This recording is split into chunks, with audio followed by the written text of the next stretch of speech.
The night sky over Elmina blazed with an otherworldly light as cannon fire illuminated the darkness.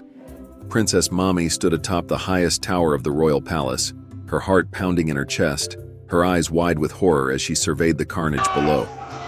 The boom of Portuguese guns mingled with the war cries of Fonte warriors, creating a cacophony of destruction that shook the very foundations of the earth. How had it come to this? Just months ago, she had been entranced by the arrival of these strange pale men from across the sea. Now they were tearing her world apart, and it was all her fault. The warm breeze caressed Maame's face as she stood atop the hill overlooking the pristine beaches of Elmina. The year was 1471, and the world as she knew it was about to change forever. The princess of the Fonte people, barely 18 summers old, watched with a mixture of curiosity and trepidation as strange ships with billowing white sails approached the shore. "Maame, come quickly!" Her younger brother, Kwesi, tugged at her colorful kente cloth. "Father summons us to the palace." Maame reluctantly tore her gaze away from the horizon. "What do you think they want, Kwesi? These pale strangers from across the sea?" Kwesi shrugged, his eyes wide with a child's excitement. "Perhaps they bring gifts for father. Or maybe they're lost and need our help." As they hurried down the winding path towards the royal compound, Maame couldn't shake the feeling that these visitors would bring more than just gifts or requests for aid. The air seemed charged with an electric anticipation, as if the very gods themselves held their breath in anticipation. The royal palace, a sprawling complex of adobe buildings adorned with intricate patterns and gold embellishments, buzzed with activity. Warriors stood at attention, their spears glinting in the late afternoon sun. Elders huddled in small groups, their whispered conversations a steady hum of concern and speculation. King Kwamena Ansa, Mom's father, sat upon his golden stool, his face a mask of regal composure. As Maame and Kwesi entered the main chamber, he beckoned them closer. "My children," he began, his deep voice resonating through the room. "Strangers approach our shores. They come from a distant land called Portugal, across the great waters. We must prepare to greet them with both hospitality and caution." Maame's heart raced with excitement. "Father, may I accompany you to meet these strangers?" The king's eyes softened as he regarded his daughter. "Maame, my curious one, your place is here, safe within the palace walls. These foreigners may bring danger we do not yet understand." Disappointment washed over Maame, but she nodded obediently. As the king and his entourage prepared to depart, she slipped away, determination setting her jaw. She would see these strangers up close, regardless of her father's wishes. Navigating the secret passages she'd discovered as a child, Maame emerged from a hidden door near the beach. She crouched behind a large boulder, her dark eyes wide as she watched the scene unfold before her. The Portuguese ships had dropped anchor, and small boats now made their way to shore. As they drew closer, Maame could make out the features of the men aboard. Their skin was indeed pale, their hair in shades she'd never seen before. Gold like the sun, red like fire, brown like the earth after rain. One man in particular caught her attention. He stood tall and proud at the bow of the lead boat, his golden hair catching the light of the setting sun.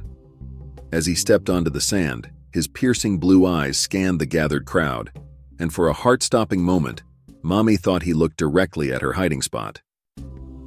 The stranger approached King Kwamena Ansa with a slight bow. "Greetings, noble leader. I am Diogo de Azambuja, emissary of King John II of Portugal. We come in peace, seeking friendship and trade with your great people." Maame leaned forward, straining to hear every word. The man's voice was unlike anything she'd ever heard, his accent exotic and enticing. As the formal greetings continued, she found herself unable to look away from this Diogo de Azambuja. Little did she know that this moment, this first glimpse of the golden-haired stranger, would set in motion a chain of events that would change not only her life, but the fate of her entire people. As the sun dipped below the horizon, painting the sky in brilliant hues of orange and pink, Maame slipped away from her hiding place. Her mind raced with thoughts of the handsome Portuguese emissary, and her heart fluttered with a newfound excitement. She knew she should heed her father's words to be cautious of these strangers, but something about Diogo called to her very soul. That night, as the palace buzzed with preparations for the welcoming feast, Maame lay awake in her chambers. The faces of the Portuguese visitors danced behind her closed eyelids, but it was always Diogo's piercing blue gaze that lingered the longest. "Maame?" A soft voice called from the doorway. It was her closest friend and handmaiden, Acey. "Come in, Acey," Maame whispered, sitting up in her bed. Essie slipped into the room, her eyes shining with excitement. "Is it true? Did you really see the strangers up close?" Maame nodded, a smile playing on her lips. "They're unlike anyone I've ever seen, Acey. Their skin is so pale, and their hair comes in colors I didn't know existed." Essie settled on the edge of the bed, leaning in conspiratorially. "And is it true what they're saying, that their leader is as handsome as the gods themselves?" A blush crept up Mommy's cheeks and she looked away. He is quite handsome," she admitted. "But Essie, there's something about him, something I can't explain. When I saw him, it was as if the whole world faded away, and there was only him." Essie's eyes widened. "Mommy, be careful. You know what the elders say about the heart leading us astray. These strangers may be dangerous," Mommy sighed, flopping back onto her bed. I know. But Acey, don't you ever wonder what lies beyond our shores? What other peoples and cultures exist in this vast world?" "Sometimes," Essie admitted. "But we have everything we need right here. Our land is rich, our people are strong, and the gods favor us. Why risk all that for the unknown?" As Essie's words hung in the air, a commotion arose from the courtyard below. Both girls rushed to the window, peering out into the torch-lit night. The Portuguese delegation had arrived for the feast, their strange clothes and glinting armor a stark contrast to the traditional garb of the Fonte people. And there, at the center of it all, was Diogo de Azambuja. Even from a distance, Maame could feel the pull of his presence. As if sensing her gaze, he looked up, his eyes seeming to find her window unerringly. Mom's breath caught in her throat. For a moment, the world truly did fade away, leaving only her and the handsome stranger connected by an invisible thread of destiny. "Mom?" Essie's voice broke the spell. "Are you all right?" Shaking her head to clear it, Maame stepped back from the window. "Yes, I'm fine. We should get ready for the feast." As Essie helped her dress in her finest kente cloth and gold jewelry, Mame's mind whirled with possibilities. She knew she should be cautious, knew she should heed the warnings of her father and the elders. But her heart sang a different tune, one of adventure and passion. Little did she know that this night, this feast, would be the first step on a path that would lead her away from everything she'd ever known, for better or for worse. The great hall of the palace pulsed with life as the welcoming feast began. Torches flickered in their sconces, casting dancing shadows on the adobe walls, adorned with intricate tapestries and golden artifacts. The air was thick with the aroma of spiced meats, roasted yams, and palm wine. Maame sat to the right of her father, King Kwamina Ansa, her back straight and her face a mask of royal composure. But beneath the table, her fingers fidgeted with the hem of her kente cloth, betraying her nervous excitement. Across the long table sat the Portuguese delegation, their pale faces flushed from the heat and the strong palm wine. And there, directly across from Maame, was Diogo de Azambuja. Up close, he was even more handsome than she had first thought. His strong jawline was covered in a neatly trimmed beard, and his blue eyes seemed to sparkle with intelligence and curiosity. As the feast progressed, Maame found herself stealing glances at Diogo. More than once, she caught him looking back at her, a small smile playing on his lips. Each time their eyes met, a jolt of electricity seemed to pass through her body. "Tell me, Diogo de Azambuja," King Kwamina Ansa's voice boomed over the din of the feast, "what brings you to our shores? Surely you did not brave the treacherous seas merely for the pleasure of our company." Diogo smiled diplomatically, raising his cup in a salute to the king. "Your Majesty, we come seeking friendship and mutually beneficial trade. Portugal is a land of explorers and merchants, always looking to forge new alliances and discover the wonders of the world. The king nodded thoughtfully. And what do you offer in trade? What marvels does your land produce that might interest us? As Diogo began to describe the goods and technologies of Portugal, Maame found herself captivated not just by his words, but by the passion with which he spoke. He painted vivid pictures of great stone castles, of ships that could sail around the world, of weapons that could change the face of warfare. But your majesty, Diogo continued, his gaze flickering briefly to Maame. We have heard tales of the riches of your land, of gold that flows like rivers and precious stones that litter the ground.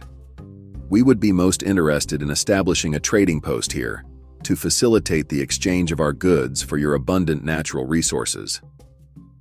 A murmur ran through the assembled Fonte nobles. Gold was indeed plentiful in their land, but it was also sacred, a gift from the gods, not to be traded lightly. King Kwamena Ansa's face remained impassive. These are weighty matters, Diogo de Azambuja. They require careful consideration and consultation with our elders and gods. But come, let us not speak only of business. Tell us of your journey, of the wonders you've seen in your travels. As Diogo launched into tales of his voyages, Maame found herself leaning forward, drinking in every word. She imagined herself on those great ships, sailing to distant lands, seeing sights beyond her wildest dreams. You seem quite fascinated by our visitor's tales, daughter, the king said quietly, his voice carrying a note of warning. Maame straightened, composing herself. I merely find his stories interesting, father. It's not often we hear of lands beyond our own. The king's eyes narrowed slightly. Remember, Maame, that curiosity can be both a gift and a curse. These strangers may bring wonders, but they may also bring danger. Guard your heart and your secrets well. Maame nodded obediently, but inside, her heart rebelled. How could she guard against feelings that already seemed to have taken root? As the feast wore on, musicians and dancers entered the hall, filling the air with the rhythmic beats of drums and the melodious sounds of the kora. Maame watched as some of the Portuguese attempted to join in the traditional dances, their awkward movements drawing good-natured laughter from the Fonte. To her surprise, Diogo rose from his seat and approached her, bowing deeply. Princess Maame, would you do me the honor of teaching me one of your dances? Mame's heart leapt into her throat. She glanced at her father, who gave a barely perceptible nod of permission. I would be happy to, Diogo de Azambuja, she said, taking his offered hand. As they moved to the center of the hall, Maame was acutely aware of all eyes upon them. She began to demonstrate the steps of a simple harvest dance, her body moving with the fluid grace of one born to the rhythm. Diogo watched intently, his eyes never leaving her form. When he attempted to mimic her movements, he was surprisingly agile for a foreigner. As they danced, he leaned in close, his breath warm on her ear. You move like a goddess, Princess Maame, he whispered. I've traveled the world, but never have I seen beauty to rival yours. Maame felt her cheeks burn, her heart pounding so loudly she was sure everyone in the hall must hear it. You flatter me, Diogo. Surely in your travels you've seen far more impressive sights than a simple dance. Diogo's hand brushed against hers as they turned, sending shivers down her spine. There is nothing simple about you, Princess. I sense a fire within you, a curiosity that matches my own. Tell me, do you not yearn to see the world beyond these shores? Before Maame could respond, the dance ended, and they were forced to part. But as she returned to her seat, her mind whirled with possibilities. Diogo's words had awakened something in her, a longing she had always felt but never fully understood. That night, as the feast finally wound down and the guests retired to their quarters, Maame lay awake in her bed. She replayed every moment of her interaction with Diogo, every word, every touch. But with the exhilaration came a gnawing sense of guilt. Her father's warning echoed in her mind. These strangers could be dangerous. They wanted her people's gold, their resources. And yet she couldn't shake the feeling that Diogo was different. That he saw her not just as a princess, a means to an end, but as a person with dreams and desires of her own. As she drifted off to sleep, Maame made a decision. She would learn more about Diogo and his people. She would discover their true intentions. And perhaps, in doing so, she would discover something about herself as well. Little did she know that this decision would set in motion a chain of events that would change not just her life, but the fate of her entire people. The seeds of love, betrayal, and tragedy had been sown, and the harvest would be one of sorrow and regret. In the days that followed the feast, Elmina buzzed with activity. The Portuguese had begun construction of a trading post on the outskirts of the town, their strange tools and techniques drawing curious onlookers from among the Fante people. King Kwamena Ansa had granted them permission to build, but tensions simmered beneath the surface of the seemingly cordial relations. Maame found herself drawn to the construction site, inventing excuses to leave the palace and observe the work. Each time her eyes sought out Diogo de Azambuja, and each time he seemed to sense her presence, looking up from his work to meet her gaze with a warm smile. It was on one such visit, as the sun began to dip below the horizon, that Diogo approached her. "Princess Maame," he said, bowing slightly. "It's a pleasure to see you again. Might I offer you a tour of our progress?" Maame glanced around nervously, acutely aware of the eyes of her people upon them. "I'm not sure that would be appropriate, Diogo. My father... Surely your father would want you to understand the nature of our work here." Diogo interrupted smoothly. "As future queen, it's important for you to be informed of all aspects of your kingdom's alliances, is it not?" His logic was sound, and Maame found herself nodding despite her reservations. As Diogo led her through the half-finished structures, explaining the purpose of each building and the technologies they were employing, Maame was struck by the vastness of his knowledge. "You've seen so much of the world," she said wistfully as they paused atop a small hill overlooking the site. "Sometimes I feel as though I know nothing beyond these shores." Diogo's eyes softened as he regarded her. "The world is vast and full of wonders, Princess. But I've traveled far and wide, and I can say with certainty that there are treasures here in Elmina that rival anything I've seen abroad."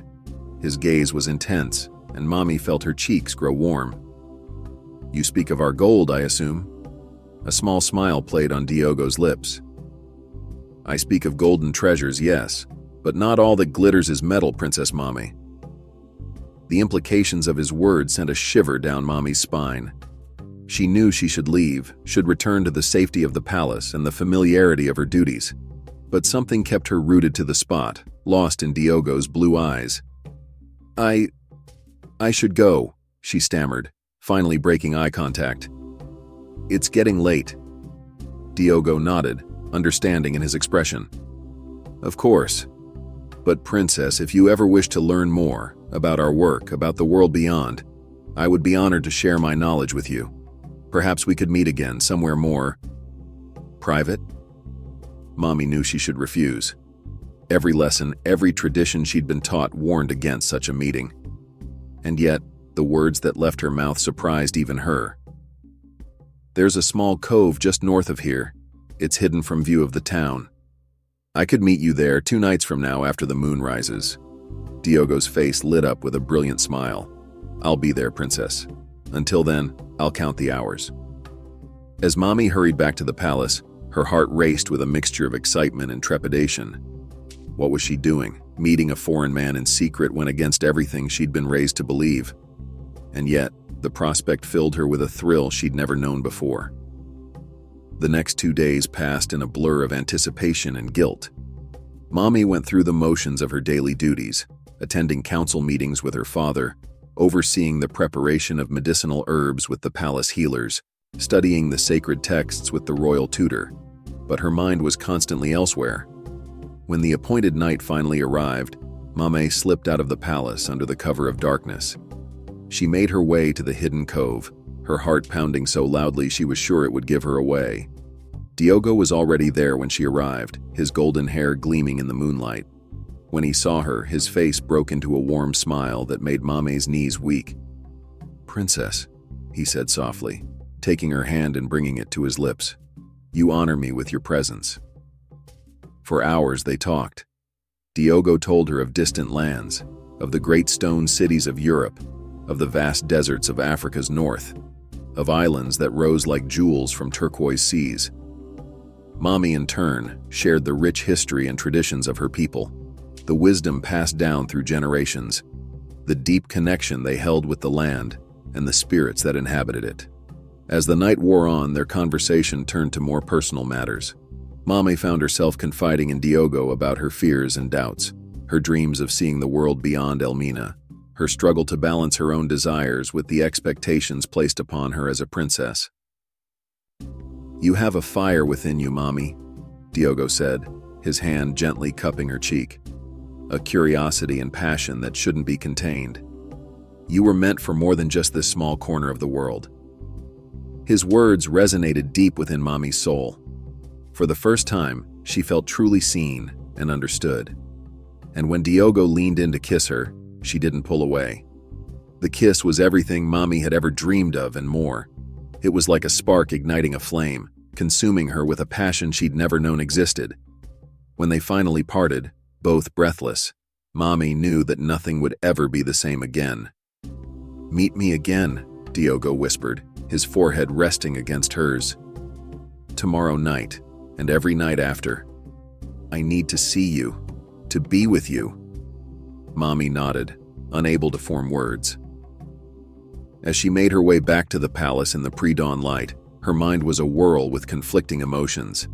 Joy at having found a connection so deep and true, excitement at the possibilities Diogo represented, of adventure, of a life beyond the confines of her royal duties. But also, a gnawing guilt that grew with each step she took away from the cove. She was betraying her father's trust, going against everything she'd been taught about the sanctity of her position and the importance of maintaining distance from foreigners. And yet, she couldn't bring herself to regret her actions. For the first time in her life, Maame felt truly alive. Over the next weeks, Maame and Diogo continued to meet in secret. Each night, Maame's resolve to end their forbidden relationship weakened, and each day, her guilt grew stronger. She began to withdraw from her family and friends, lost in thoughts of Diogo and the world he promised to show her. Her changed behavior did not go unnoticed. Essie, her faithful handmaiden, confronted her one afternoon as Maame prepared for another clandestine meeting. "Maame, what's happening to you?" Essie asked, her eyes filled with concern. "You're not yourself lately. You're distracted, distant. The elders are beginning to talk, and your father, he's worried about you." Maame's heart clenched with guilt, but she forced a smile. "I'm fine, Essie. Just thinking about the future, about my responsibilities." Essie's eyes narrowed. "This wouldn't have anything to do with that Portuguese man, would it? Diogo de Azambuja? I've seen the way you look at him, Maame, and the way he looks at you." "You don't understand," Maame said, turning away to hide the tears that threatened to fall. "Diogo, he sees me for who I really am. Not just as a princess, but as a person with dreams and desires of my own." "And your people?" Essie asked softly. "Do they not see you? Do they not love you? Maame, I beg you, be careful. These foreigners, they may not have our best interests at heart." Maame wanted to argue, to defend Diogo and the purity of their love. But a small voice in the back of her mind whispered doubts. What if Essie was right? What if she was being naive, blinded by her infatuation? That night, as Maame met Diogo in their secret cove, she couldn't shake her unease. As they lay together on the soft sand, the sound of the waves a gentle backdrop to their whispered conversations, Maame finally voiced her concerns. "Diogo," she said, propping herself up on one elbow to look into his eyes. "What are your true intentions here in Elmina? With my people? With me?"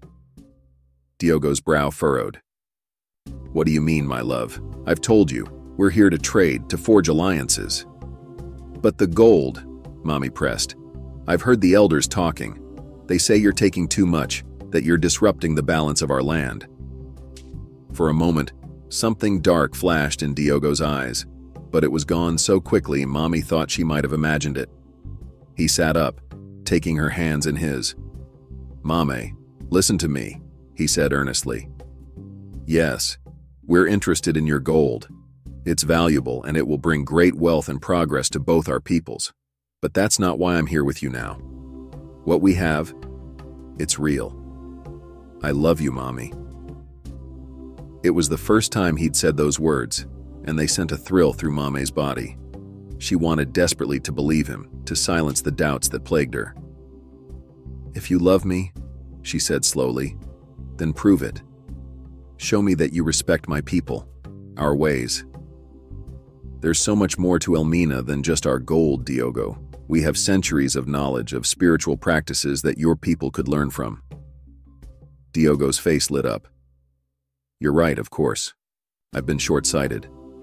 Will you show me, Mommy? Share your people's secrets with me so I can better understand and appreciate your culture?" Mommy hesitated for a moment. The sacred knowledge of her people was not meant to be shared with outsiders. But wasn't this an opportunity to bridge their two worlds, to create true understanding between their cultures? "All right," she said finally. "I'll show you. But you must promise to respect our ways, to use this knowledge only for good." "I promise," Diogo said solemnly, sealing his vow with a deep, passionate kiss. As Mommy began to share the closely guarded secrets of her people, the locations of the richest gold deposits, the rituals used to communicate with the spirits of the land, the hidden caves where sacred artifacts were stored, she believed she was building a bridge between two worlds. Little did she know that she was laying the foundation for her people's downfall and her own descent into tragedy. As the weeks turned into months, the Portuguese presence in Elmina grew ever stronger. What had started as a small trading post had evolved into a formidable fortress, its stone walls rising high above the surrounding landscape. The São Jorge da Mina Castle, as it was called, stood as a stark symbol of the changing balance of power in the region. Mommy watched these developments with growing unease. The excitement and wonder she had initially felt at the arrival of the Portuguese had given way to a gnawing anxiety. She couldn't shake the feeling that something was terribly wrong, that she had set in motion events beyond her control. One sweltering afternoon, as Mommy made her way through the marketplace, she overheard a group of fishermen talking in hushed, angry tones. "Taking more and more each day," one man was saying. "The rivers run brown with the mud from their mining." "And have you seen what they've done to the sacred grove?" another added. "Trees older than our grandfathers, cut down without a second thought." Mommy's heart sank. She knew the locations she had shared with Diogo, the secret gold deposits, the sacred sites, were meant to be protected, used sparingly and with great reverence. Had she been naive to think the Portuguese would respect her people's ways? As she hurried back to the palace, lost in troubled thoughts, a commotion near the gates caught her attention. A group of Fonte warriors was escorting a bound Portuguese soldier, his face bloodied and defiant. "What's happening?" Maame asked one of the palace guards. The guard's face was grim. This dog was caught trying to steal from the royal treasury. Not content with the gold we've already given them, they now seek to rob us outright. Mommy felt as if the ground was shifting beneath her feet. This couldn't be happening. Not after everything Diogo had promised, everything she had risked for their love. She rushed to find her father, King Kwamina Ansa, hoping to intercede, to find some way to smooth over this incident. But as she approached the throne room, she heard raised voices from within. "Cannot allow this to continue." It was the voice of the high priest, filled with righteous anger. "Your Majesty, the spirits of our ancestors cry out for justice. The sacred sites have been defiled, the balance of our land disrupted. If we do not act now, we risk losing everything." Mommy pressed herself against the wall, her heart pounding. She had never heard the usually calm and collected high priest speak with such vehemence. Her father's voice, when it came, was heavy with the weight of his crown. "What would you have me do, old friend? The Portuguese have weapons we cannot hope to match. Their fortress gives them a strategic advantage we cannot overcome. We must call upon the old magics," the high priest insisted, "the protective rites that have guarded our people for generations. It may be our only hope to drive these invaders from our shores." Mommy's blood ran cold. The protective rites were the most closely guarded secrets of her people, passed down through the royal line for centuries. They were said to have the power to summon great storms, to turn the very land against their enemies. But they came at a terrible cost, the life force of the one who cast them. Unable to listen any longer, Maame fled. Her mind raced as she made her way to the hidden cove where she usually met Diogo. She had to warn him, to find some way to prevent the coming conflict. But as she approached their meeting place, she heard voices, Diogo's, and another she didn't recognize. Instinctively, she crouched behind a large boulder listening. "Have nearly all we need," the unfamiliar voice was saying. "The girl has been more useful than we could have hoped. With the information she's given us, we'll be able to strip this land bare of its riches within the year." Diogo's laugh sent chills down Maame's spine. It was nothing like the warm, rich sound she had come to love. This laugh was cold, calculating. "Who would have thought it would be so easy?" Diogo said. "A few pretty words, a handful of kisses, and the little princess hands us the keys to her kingdom. Foolish girl." Maame clapped a hand over her mouth to stifle a sob. She felt as if her heart was being torn from her chest. Every sweet word, every tender moment. Had it all been a lie? "And what of the princess?" the other voice asked. "She may become a liability." There was a pause, and when Diogo spoke again, his voice was hard. "She served her purpose. When the time comes, we'll take her with the others. A royal slave will fetch a high price in the markets across the sea." Maame didn't wait to hear more. She ran, tears blurring her vision, her world crumbling around her. How could she have been so blind, so stupid? She had betrayed her people, her family, everything she held dear, and for what? A lie, a cruel manipulation. As she burst into the palace courtyard, she collided with Isi, her faithful handmaiden. "Maame!" Isi exclaimed, steadying her. "What's wrong? You look as if you've seen a ghost." Unable to hold back any longer, Maame broke down, pouring out the whole sordid tale, her secret meetings with Diogo, the information she had shared, and the terrible conversation she had just overheard. Isi's face grew more horrified with each word. When Maame finished, there was a long, heavy silence. "Oh, Maame," Essie said finally, her voice barely above a whisper. "What have you done?" The weight of her actions came crashing down on Maame. She had doomed her people, all for the false promise of love and adventure. The guilt was overwhelming, threatening to consume her. But there was no time for self-pity. Already she could hear the distant sound of drums, a call to arms. The conflict she had unwittingly set in motion was about to explode. "I have to fix this," Maame said, wiping away her tears. "Somehow I have to make this right." Essie gripped her arm, her eyes fierce. "It may already be too late, Maame, but if there's any hope of salvaging this situation, you must tell your father everything, now." Maame nodded, squaring her shoulders. The path ahead was fraught with danger and uncertainty, but she had no choice. She had brought this calamity upon her people. Now she would do whatever it took to save them. As she made her way to the throne room, each step feeling like lead, Mom's mind raced with the possible consequences of her confession. Would her father forgive her? Would her people ever trust her again? And what of Diogo and the Portuguese? How far would they go to keep their plans in motion? The sun was setting as Maame reached the ornate doors of the throne room, painting the sky in hues of blood red and deep purple.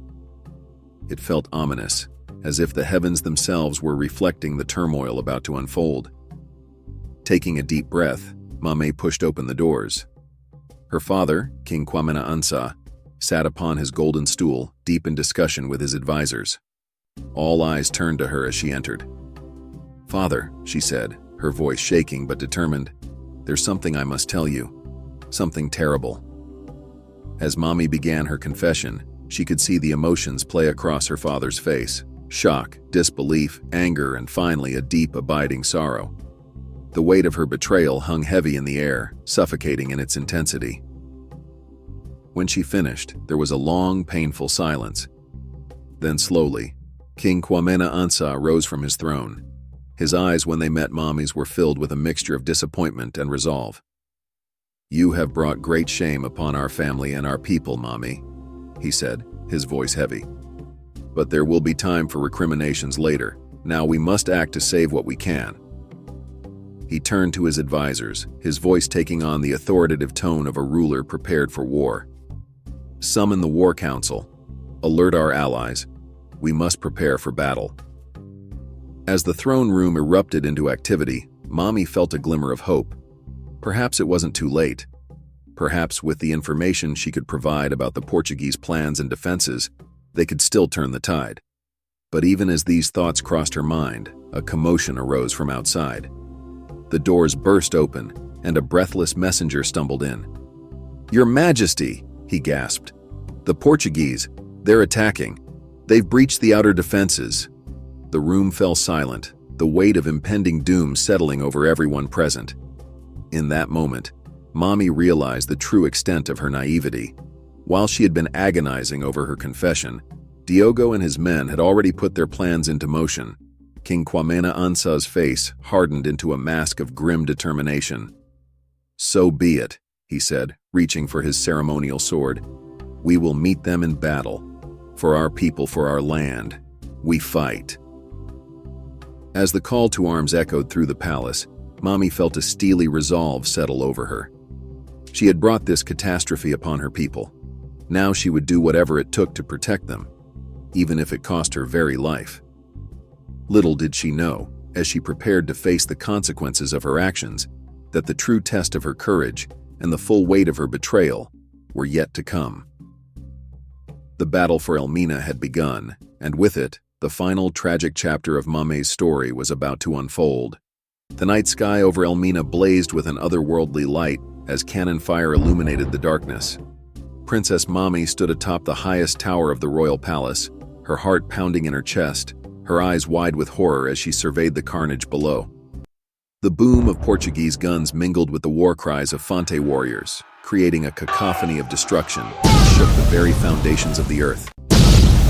How had it come to this? Just months ago, she had been entranced by the arrival of these strange pale men from across the sea. Now they were tearing her world apart, and it was all her fault. "Princess," a voice called from behind her. It was Kwesi, her younger brother, his face streaked with soot and fear. "Father calls for you. He's in the sacred chamber." Maame's heart clenched. The sacred chamber was where the most powerful rituals of their people were performed. If her father was there in the midst of battle, it could only mean one thing. He was preparing to invoke the ancient protective rites. As she raced through the palace corridors, dodging falling debris and panicked servants, Maame's mind whirled with a maelstrom of emotions. Guilt, fear, and a desperate desire to make things right warred within her. The weight of her betrayal threatened to crush her with each step. She burst into the sacred chamber to find her father, King Kwamena Ansa, standing before the ancient altar. The high priest lay crumpled on the ground, his lifeless eyes staring at nothing. The king's hands were stained with the priest's blood, the first sacrifice for the ritual. "Father," Maame gasped, her voice catching in her throat. "What are you doing?" King Kwamena turned to her, his eyes blazing with a fierce, terrible light. "What must be done, my daughter? What must be done to save our people from the disaster you have brought upon us?" His words struck Maame like physical blows, but she stood her ground. "Let me do it," she said, stepping forward. "Let me cast the right. It's my fault this is happening. Let me pay the price." For a moment, something like pride flickered in the king's eyes. Then he shook his head. "No, Maame. This is the burden of a king. But there is a task that only you can perform." He reached into his robes and pulled out a small, intricately carved wooden box. This contains the tears of our ancestors collected over centuries. It is said that when mixed with the blood of a royal betrayer, they have the power to turn back time itself, to undo the wrongs that have been done. Maame's eyes widened as she understood what her father was asking. "But that would mean—" "Your life, yes," the king said solemnly. "It is a high price, but one that must be paid if our people are to survive." The palace shook with another bombardment. Screams and the clash of steel on steel filtered through the thick walls of the sacred chamber. Time was running out. Maame looked at the box, then at her father. In that moment, the weight of her choices crashed down upon her. The secret meetings with Diogo, the Portuguese explorer who had stolen her heart, the precious information about her people's gold and sacred sites that she had so naively shared, the trust she had betrayed, the lives that were now being lost because of her foolishness. With trembling hands, she reached out and took the box. "I'll do it," she whispered, her voice barely audible over the sounds of battle. "Tell me what I must do." As King Kwamena began to explain the ritual, a new sound cut through the chaos, a sound that made Mame's blood run cold. It was a voice she knew all too well, a voice that had once whispered sweet nothings in her ear, but now rang with cruel authority. "Find the princess," Diogo's voice commanded. "She knows where the rest of the gold is hidden. Bring her to me, alive." Mame's eyes met her father's, panic rising in her throat. They were out of time. "Go," King Kwamena urged, pressing a ceremonial dagger into her hand. "To the highest point of the castle, complete the ritual as the sun rises. It is our last hope." Clutching the box to her chest, the dagger cool against her palm, Mame ran. As she raced through the burning palace, questions burned in her mind. Could she really undo all of this? And if she could, would she have the strength to make different choices? The future of her people hung in the balance, and for the first time, Mame truly understood the weight of her royal blood. With each step, she left behind the naive girl she had been and moved towards an uncertain destiny. Little did she know that her greatest test still lay ahead, and that before the sun rose, she would face not only the consequences of her past choices, but the man who had manipulated her heart and betrayed her trust. The fate of Elmina rested in her hands. As Mame emerged onto the castle's highest tower, the eastern sky just beginning to lighten, she steeled herself for what was to come. The first rays of dawn painted the sky in hues of blood and fire as Mame reached the highest point of the castle. The wind whipped around her, carrying the acrid smell of smoke and the metallic tang of blood. Below, the battle raged on. But up here, an eerie calm settled over her. With shaking hands, Mame placed the ornate box on the cold stone floor. She knelt beside it, the ceremonial dagger glinting in the early morning light. As she prepared to open the box, a voice froze her in place. "I wouldn't do that if I were you, my love." Mame's head snapped up. There, emerging from the shadows, was Diogo de Azambuja. His once charming smile was now a cruel sneer, his blue eyes cold as ice. In his hand, a pistol was pointed directly at her heart. "Diogo," Mame breathed, a mixture of pain and fury in her voice. "How could you? How could you betray me, betray us all like this?" Diogo laughed, the sound harsh and mocking. "Betray you? Oh, my dear princess. I was never on your side to begin with. You were merely a means to an end. And what a useful means you turned out to be." His words cut deep, reopening wounds that had never truly healed. Memories flooded Mame's mind. Stolen moments in hidden coves, whispered promises under starlit skies. The thrill of forbidden love. How blind she had been. "You used me," Mame said, her voice growing stronger. "You made me believe you loved me, all so you could plunder my people's wealth." Diogo shrugged, taking a step closer. "And you made it so easy, princess. A few pretty words, a handful of kisses, and you were eager to spill every secret, show every treasure. Your love for me outweighed your love for your own people." Shame burned hot in Mame's chest, but she pushed it aside. There would be time for regret later, if there was a later. "It's not too late," she said, rising slowly to her feet. "Diogo, please, call off your men. We can find a way to..." "To what?" Diogo interrupted, his voice sharp. "To coexist? To share? Don't be naive, Mame. We came here for gold and glory, and we will have it. All of it." As he spoke, his eyes flickered to the box at Mom's feet. "Now be a good girl and hand over that box. I'm sure it's full of more precious trinkets for me to take back to Portugal." Mom's mind raced. She could see no way out, no path to victory. Unless... In that moment, Mame made her choice. With a swift motion, she opened the box and dipped her fingers into the shimmering liquid within, the tears of her ancestors. Before Diogo could react, she had smeared them across her forehead. "What are you doing?" Diogo demanded, his confidence wavering for the first time. Mame met his eyes, a sad smile on her lips. fixing my mistakes." She raised the ceremonial dagger, its blade catching the light of the rising sun. Diogo's eyes widened in understanding and fear. "Stop," he shouted, raising his pistol. "Don't be a fool, Maame." But Maame was beyond hearing. With a silent prayer to her ancestors, she plunged the dagger into her own heart. Pain exploded through her body, but it was quickly overtaken by a strange, pulsing energy. As her blood mixed with the ancestral tears, the air around them began to shimmer and distort. Diogo stumbled back, his face a mask of confusion and terror. "What's happening?" he cried, but his voice seemed to come from very far away. As Maame felt her life force ebbing away, she fixed her gaze on the horizon, where the sun was climbing higher, bathing the world in golden light.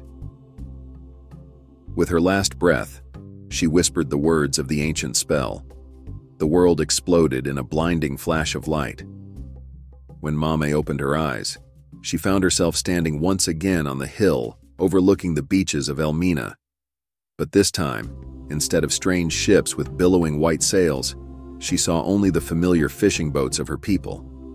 She looked down at herself, marveling at her unbroken skin, her beating heart. The ritual had worked. Time had been turned back to the day before the Portuguese arrived. Kindly comment in the comment section on moral lessons who have learnt from this tale. Don't forget to subscribe, share, and like this video. Till I come your way again with another memorable tale, please stay safe and subscribe. Take care.